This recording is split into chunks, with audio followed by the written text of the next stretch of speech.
Hi అండి. Welcome to my channel Sri life style. మీకు ఈరోజు టమాటో చట్నీ చేసి చూపిస్తానండి. చాలా టేస్టీగా ఉంటుందండి. ఇక్కడ 3 ఆనియన్స్ తీసుకోవాలండి. 3 ఆనియన్స్ కూడాను చిన్నగా కట్ చేసుకోకూడదండి. పెద్ద పెద్దగానే కట్ చేసుకొని వేసుకోవాలండి. నెక్స్ట్ 4 టమాటోస్ తీసుకోవాలండి. 4 టమాటోస్ కూడాను చిన్నగా కాదండి, కొంచెం పెద్ద పెద్దగానే కట్ చేసుకొని వేసుకోవాలండి. నెక్స్ట్ కొంచెం పసుపు, కొంచెం కారం, కొంచెం ఉప్పు వేసుకోవాలండి.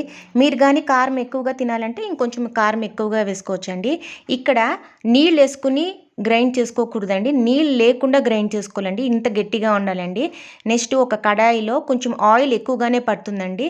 సాసువులు, జీలకర్ర వేసి నెక్స్ట్ కరివేపాకు వేయాలండి. ఈ ప్రాసెస్ అంతాను స్లో మంటలోనే చేయాలండి. నెక్స్ట్ మనం రుబ్బుకున్న టమాటో చట్నీ అంటే టమాటోలు, ఎర్రగడ్డలు అంతా రుబ్బుకున్నాం కదండి, అది ఈ ఆయిల్లో వేసి బాగా ఫ్రై కావాలండి. మళ్ళాకి మనం రుబ్బుకున్న దాంట్లో మిక్సీలో ఉంటుంది కదండి, కొంచెం చట్నీ ఉండిపోతుంది. అప్పుడు దాంట్లో నీళ్ళు వేసి ఆ నీళ్ళు కూడా దీంట్లో వేసేసి బాగా ఉడకనివ్వాలండి. ఇప్పుడు 5 సెకండ్స్ మూత పెట్టి తీయాలండి. ఉడికిందా లేదా, ఆయిల్ పైన వచ్చిందా లేదా అనేసి చూడాలండి.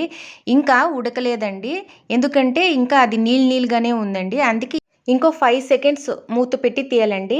ఇప్పుడు ఆయిల్ అంతాను పైకి వచ్చేసిందండి, అంటే టమాటో చట్నీ రెడీ అయిపోయిందండి. ఈ చట్నీ చాలా బాగుంటుందండి. దోశకి కానీ ఇడ్లీకి కానీ చాలా బాగుంటుందండి. మీరు పూరికి కూడా ట్రై చేయొచ్చండి, చాలా బాగుంటుందండి. ఓకేనండి. హ్యాపీగా ఉండండి, హెల్తీగా ఉండండి. బాయ్ అండి.